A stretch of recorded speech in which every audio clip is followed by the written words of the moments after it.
Alright, dito tayo sa bungad ng Daang Kalikasan.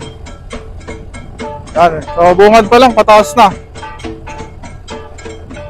So subukan natin itong ating scooter kung kaya niyang umakyat. Yan. Takbo natin 35. So meron tayong angkas, kaya hinay-hinay lang. Kaya pala itong Daang Kalikasan na ito, yun oh, kurbahan.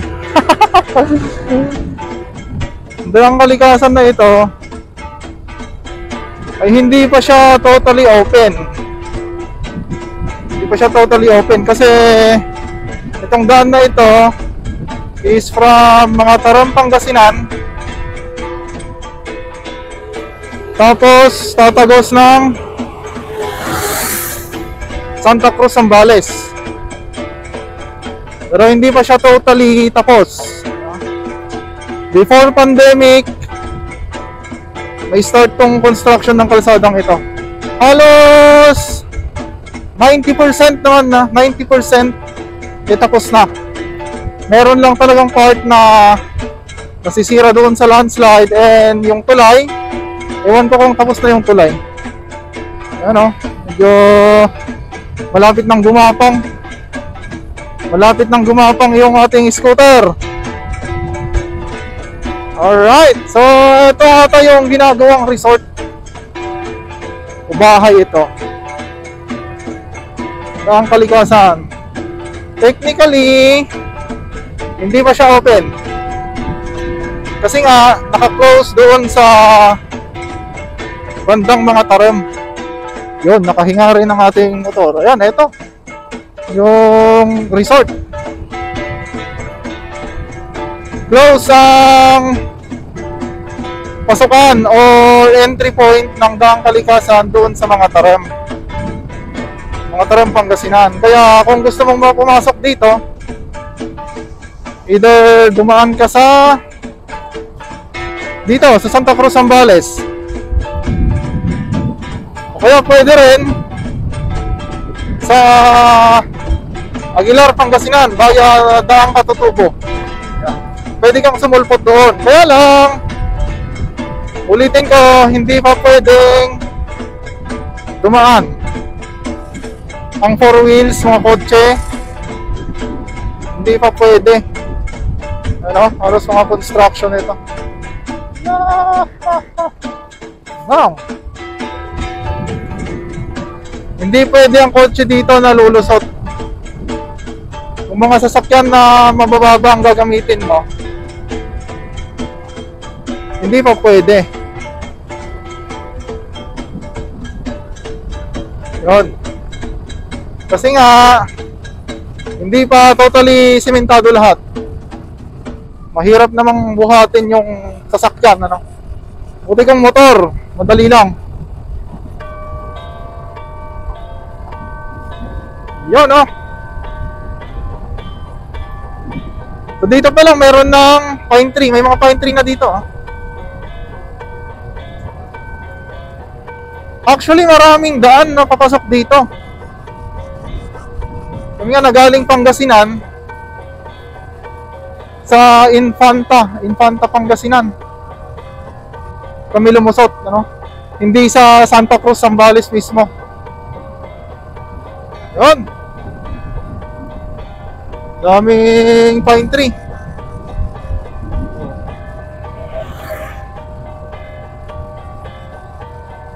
Tulad ng sinabi ko, kung gusto mong pumunta dito, huwag kang papasok ng mga Taram, Pangasinan kasi hindi ka papapasukin. Merong checkpoint doon, PNP checkpoint, nakasarado yung kalsada.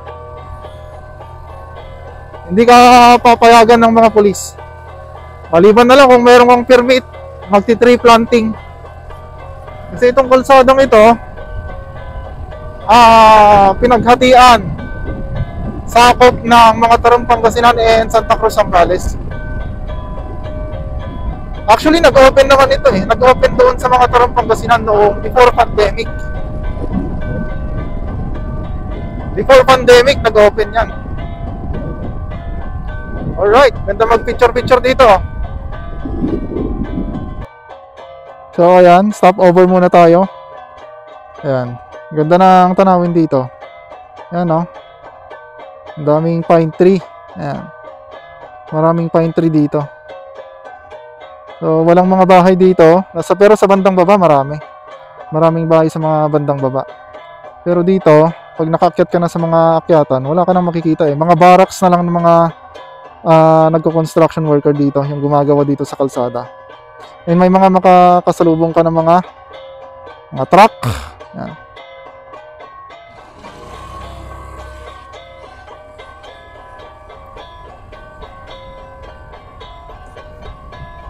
Okay, tuloy tayo. Ayan. Makikita nyo, maganda yung tanawin dito, ano? Ayan, nandito na tayo sa tulay. Check natin kung okay na. Pero sa tingin ko parang hindi pa natapos ito eh. Ito dati yung pinuntahan natin pero hindi pa talaga tapos to. Check natin kung okay na. Wala. Hindi pa siya tapos. Bakal pa lang yung nasa ilog. Hindi pa tapos yung tulay. Ayan, kaya pala merong nakalagay na gulong at bato dyan sa may kalsada. Detour tayo, detour. Ayan, detour. So dito, rough road. Dadaan tayo ng ilog dito. Nakapunta na tayo dito dati. Solo ride. Ganito pa rin. Yun o, yung tulay. Ginagawa pa lang. Kaya lang, buti na lang hindi umulan. Yan, dito tayo dadaan. So, ang ginawa nila, inuna muna itong dike. Ayan o, inuna muna yung dike bago yung tulay. Kasi wala itong dike dati. Last year wala ito. Ganitong ilog siya. Hop, tubig. Okay. Ayan, hindi masyadong malalim. Buti na lang hindi umuulan. Ayan. So ngayon mayroong construction ongoing dito. Ginagawa yung dike tapos yung tulay. Ayan, may mga barracks, may mga trackings dito. May mga equipments. Ayan, yan yung mga buhangin nasa gilid. Kaya hindi pa tapos itong daang kalikasan dito sa part ng Santa Cruz, Zambales. Alright.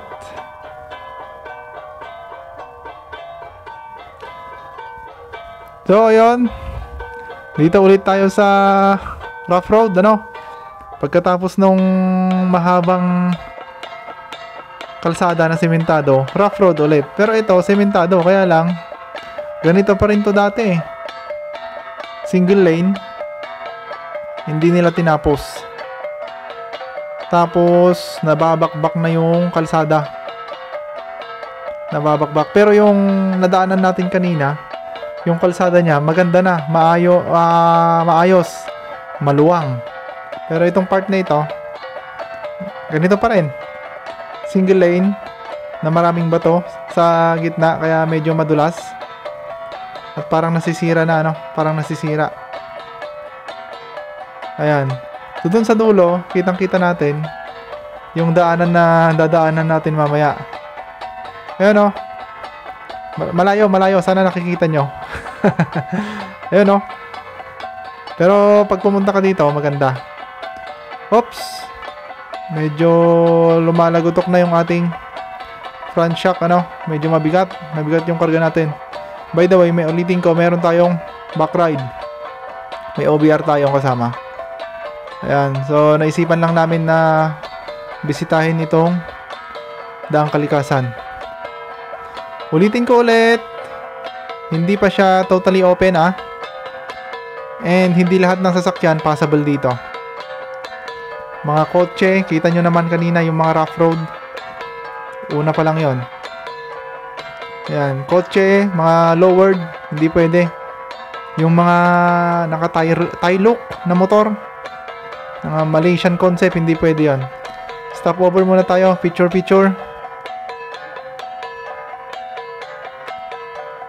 Ayan. So, ayos. Ayan, dito pala tayo sa Santa Cruz, Zambales. Ayan, oh. Kitang-kita nyo naman. Ganda ng mga tanawin. Ganda ng kabundukan. Yun, yung daan natin na pupuntahan. Mula dito hanggang doon. So, let's G ulit. Let's G. Alright. Medyo mahaba ang rough road dito sa Daang Kalikasan. Ayan. So, pumunta tayo December 2024 ngayon, ha. December 2024. Dati nakapunta na ako dito, pero ganun pa rin. Ganito pa rin. Konti lang yung nabago. Pero ang kagandahan dito, nung bungad pa lang, sementado na. And malawak yung daanan, ano? Malawak. Malawak yung daanan. 4 lanes, pero mahaba ang rough road na tatahakin mo dito. Mahaba. Hindi siya totally diretsong sementado. Ongoing construction pa ito. Ulitin ko ulit, hindi pwede ang kotse, mga naka-lowered na sasakyan, hindi pwede ang motor na naka-Tailuk, naka-Malaysian, DNA, hindi pwede yon. Mas okay pa yung stock. Yan, maganda dito yung dual sport na motor, mga XR, XRM na naka dual sport tire. Kahit scooter basta naka dual sport tire, mga ADV. Ayan, pwede. Kahit scooter. Kaya lang, alalay lang itong gamit natin. Bergman Street, ano? 125. Ayan, kawawa siya dito. Grabe. Ayan. Ang ganda ng tanawin, pero isa-sacrifice mo talaga. Ride at your own risk. So, ang labas nito, ride at your own risk, eh. Ayan. Sumasabit yung center stand natin doon sa mga bato. Pag off-road, dumadown tayo ng off-road. So, eto, sementado na naman. Alright. Sa kabila, sementado. Pero dito sa side natin, hindi pala. May tubig. Kulay red. Kulay red yung tubig nila dito. Ayan. So, ongoing, ginagawa pa lang. Kung makikita nyo, lumalawak itong kalsada. Dati nang pumunta ako, hindi ganito kalawak. So, ang nangyari dito, possible landslide. Sunod-sunod na bagyo. 4 nung nakaraan. Possible na landslide talaga to. Ito, oh. Yung mga bato, naanod yung mga bato dito sa kalsada. Yan, tapos may mga malalaking bato. Yan. Mostly kasi na dumadaan dito, mga truck. Yung pang construction. Yan. Mabato siya. Alalay lang talaga pag naka road tire ka. Kasi madudulas at madudulas yung gulong mo, eh. Ayan. Ito, lalo na ito, medyo pababa. Mabigat ang karga natin. Alalay lang talaga. Ayan, alalay. Sumasabit yung ating center stand.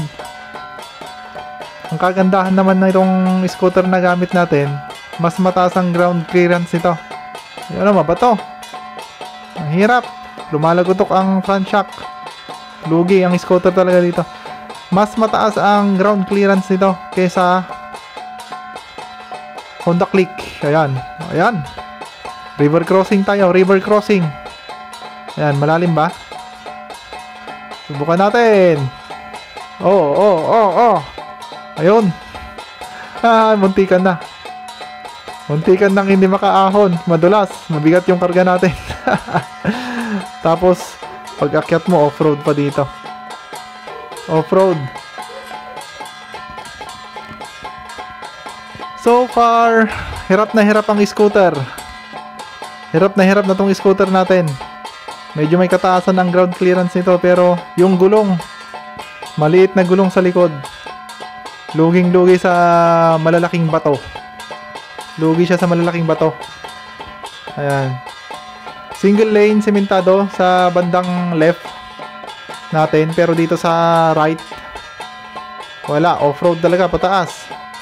Off-road pataas. At ayan, oh, halos dinaanan na ng tubig itong kalsada. Apat na sunod-sunod na bagyo. Ganito na ang itsura niya. Ayan o.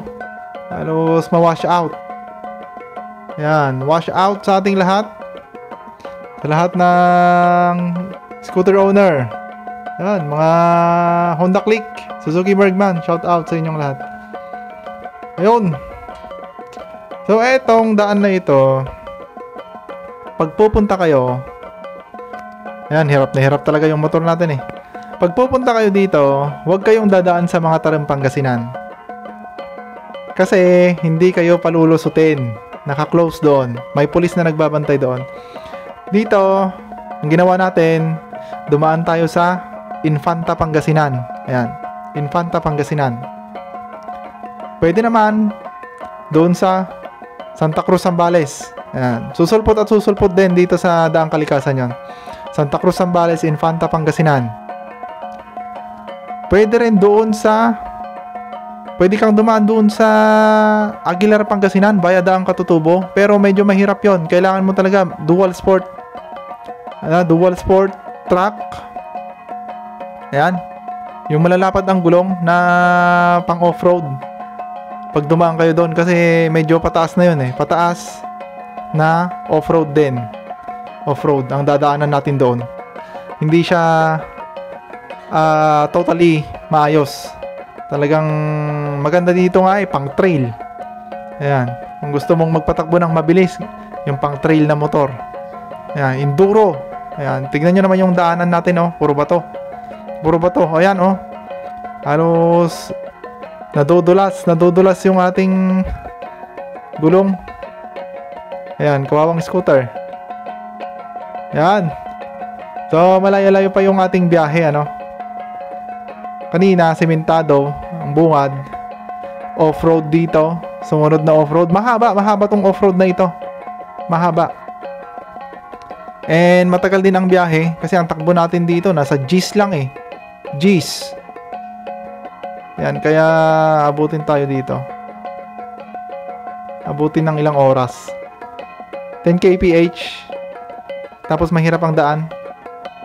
Yan, lugi ang sasakyan dito. Lumalagotok yung front shock. Sumasabit yung center stand. Ayan, nadudulas yung gulong. Sangka pa. Ito yung tunay na adventure, di ba? Ayos. Ayan, matagal-tagal pa ata yung susunod na kalsada na sementado. Kala ko sementado na kanina yon. Hindi pa pala. Dito lang sa isang side. Pero paakyat, rough road. Rough road. Pang off-road talaga itong daan dito. Alright, so mula dito hanggang dun sa pinanggalingan natin, wala pa tayong masyadong maraming nakasalubong, ano. Walang riders na pumupunta dito. Bihira lang. Kasi nga, ulitin ko ulit, naka-close doon sa mga Tarem Pangasinan. Close doon. Yung isang entry point doon. Kaya pag pupunta ka dito, kailangan mong mag-backdoor. Alright!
So, ayun, ang tindi. Tindi nung kalsadang dinaanan natin na. Ayun, kita nyo naman, ganun katindi. Halos hirap na tong ating scooter, ano. Grabe, tumatakbo 30 hanggang 40 na lang paakyat. Siyempre may karga tayo. Ayan, tapos biglang rough road ulit. Okay, may crossing. Saan tayo? O, dito, subukan natin dito. Kung maligaw tayo, di babalik tayo. Ayan. Hop, may bahay. May bahay dito. Nakasara. Sandali, parang nahilo ata tayo ah. Nahilo nga tayo. Umikot lang tayo. Umikot lang. Umikot lang tayo dito. Ayun oh. Naloko tayo dun ah. Diretso lang pala. Umikot lang tayo. So, ayun. Kita nyo naman. Kanina sa bungad. Maganda. Ha? Yung pinasukan natin dun sa bungad, dun sa umpisa. Tapos naging off-road. Tapos nakadaan tayo mahabang sementadong kalsada. Ang ganda, ang tindi. Pero hirap na hirap yung scooter natin. Tapos ngayon off-road na naman. So ito, nandito na tayo sa boundary na ito. Boundary, regional boundary na ito ng province of Santa Cruz, Zambales at mga Tarim, Pangasinan. Malapit na sa boundary ito. Off-road, off-road. Ayan, kita nyo yung lupa, kulay red. Off-road ulit. Ayan, kawawa talaga. Kawawa ang ating scooter dito. Off-road. Ayan. Buti, ayos pa yung angkas ko dito. Ayos lang. Ayos ka lang. Hindi ka naman siguro inaantok. Ano? Inaantok ka? Matagtag? Wala eh, matagtag talaga to. Ganito ang daanan eh. Halos dumudulas pa itong gulong natin sa harap pag pataas na rough road, ano? Mas mabigat kasi sa bandang likod eh. Kaya pag umakyat tayo parang nadudulas. Yung bigat nasa likod. Ayan, kunting tiis na lang, malapit na. Malapit na tayo makalusot sa mga Tarim, Pangasinan. Boundary na ito, boundary. Sa pagkakaalam ko, boundary. Ito na yung boundary talaga ng daang kalikasan sa pagitan ng Santa Cruz, Zambales at mga Tarim, Pangasinan. Ayan. Nakakangawit, nakakapagod. Kasi kailangan mo talagang i-maniobra tong manibela eh. Okay, pwede tayo magpatakbo ng mas mabilis dito. Rough road, pang trail, pero plain. Hindi katulad kanina na ang lalaki ng bato. Pero dito meron pa rin talaga. Kaya dinaanan ng tubig. Dinaanan ng tubig nung bagyo. Kaya medyo malalim. Luging-lugi itong Suzuki Bergman na ito. Ang liit ng gulong sa likod. Pag malaking bato, parang naikakalso agad eh. Pero kayang-kaya. Ayan. Kayang-kaya. Basta mapuntahan yung lugar natin gustong puntahan. Ayan. Adventure nga, ika nga. Ito ang matinding adventure. Hindi natin kailangang gumamit ng mamahaling motor. Hindi natin kailangan ng big bike para mapuntahan yung mga gusto nating puntahan. Scooter lang. Mahinang nilalang na scooter. Pwede na, pwede na. Alright, tuloy tayo. So, hindi magsasawa yung mata mo dito eh. Hindi mo magsasawa yung mata mo. Kita mo, puro kulay green. Kulay green talaga makikita mo dito. Puro kulay green. Siyempre, brown yung daanan. Pero yung paligid mo, kulay green. Mga puno, mga damo.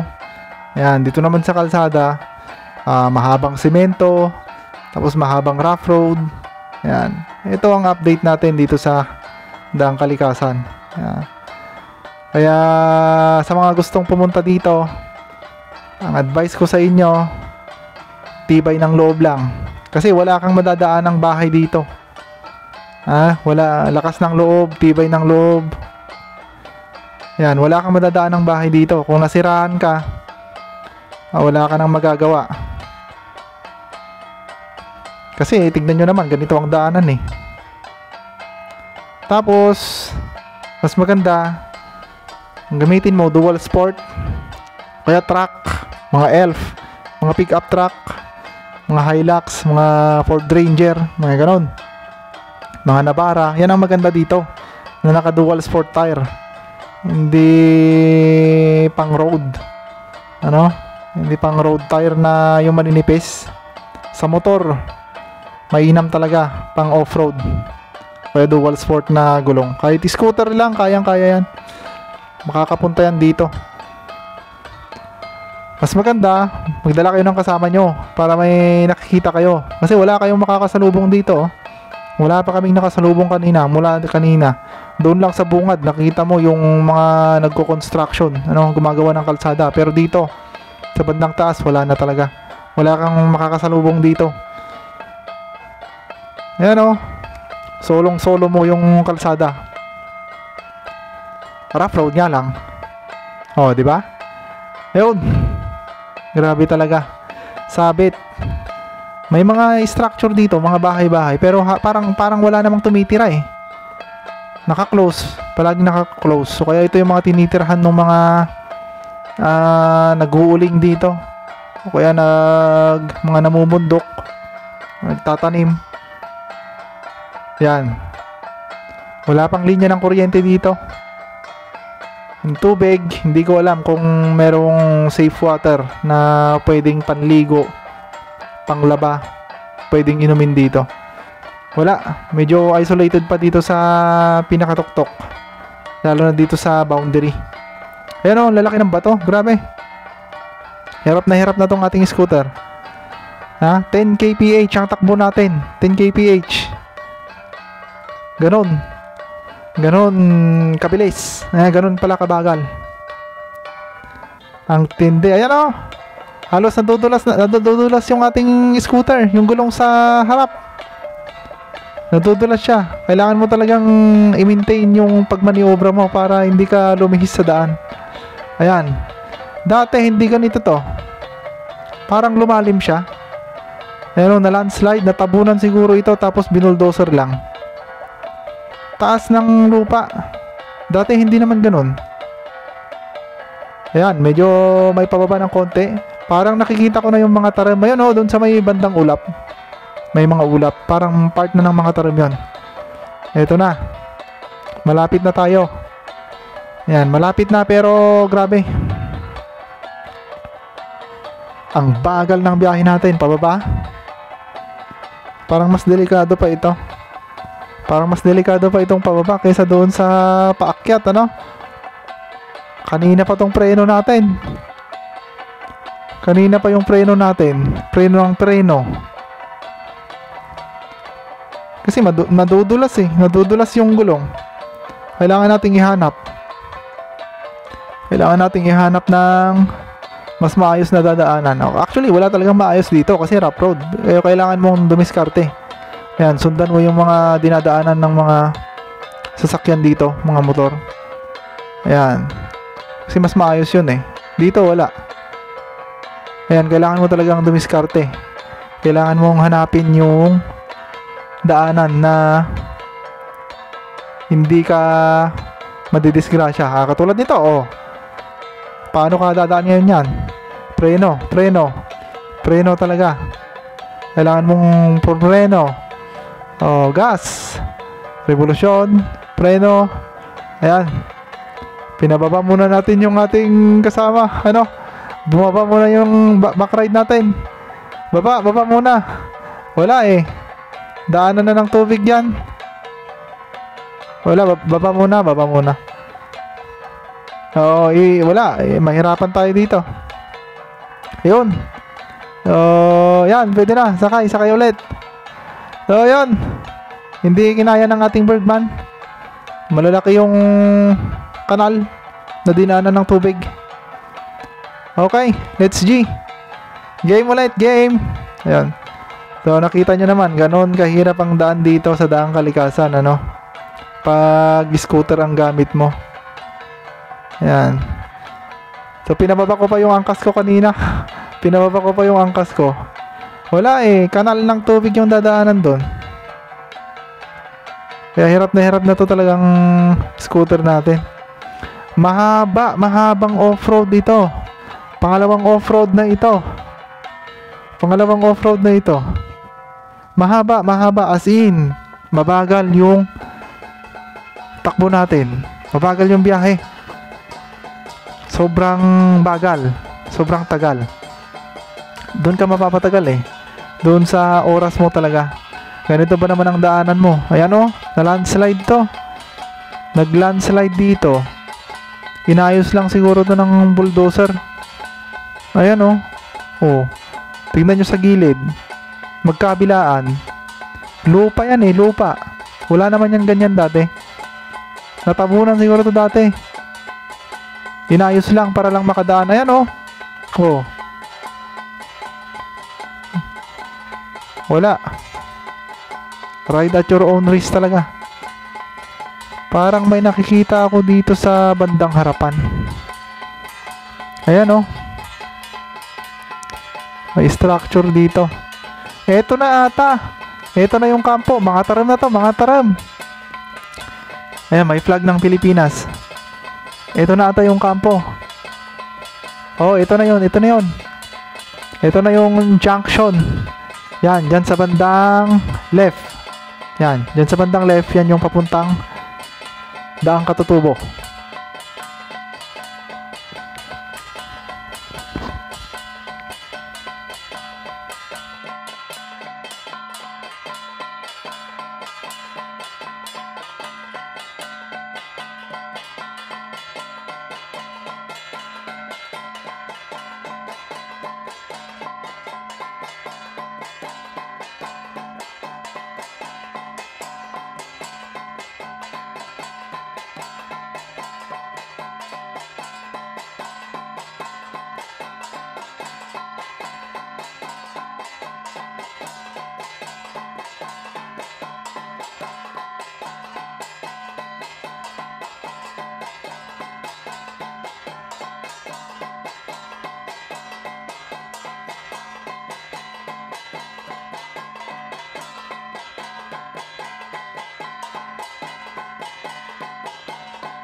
Alright, so eto na nga.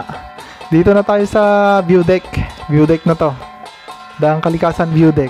Ayan. So ito yung bagong view deck. Ayan o, may structure dito na itinayo. Ayan. Dito tayo tatambay. Dito muna tayo tatambay. View deck ng Daang Kalikasan. Alright. So ito. Ganito kaganda ang tanawin dito. Ayan o, makikita mo dito hanggang Eastern Pangasinan. Ayan. Itong part na ito, Western part na ito. Pero makikita mo doon sa pinakadulo, Eastern Pangasinan. Ayan o. Kitang kita. Dagupan. Kung nandito ka lang nakatayo, kitang kita ng mata mo. Medyo maliit lang kasi dito sa video eh. Pero itong kabundukan na ito, eto na. Mga Tarim Pangasinan na ito. Pero doon sa bandang Patag, kitang-kita mo. Dito sa bandang left na may puti-puti, that's Lingayen. And yung dito sa bandang center na maraming building, kitang-kita mo yung Dagupan. Dagupan na yon. Ayan o, ang ganda ng kabundukan dito. And kung makikita nyo, meron nang nagbabago. Nadadagdagan na yung mga puno. Dati wala yan eh, konti lang yan. Ngayon, tingnan nyo. Ayan o. May mga nagti-tree planting kasi dito. Yun. Ayan. So yan yung daan pababa. So meron pang daan pababa, papunta sa ilog. Ayan. Ayan o, kulay green.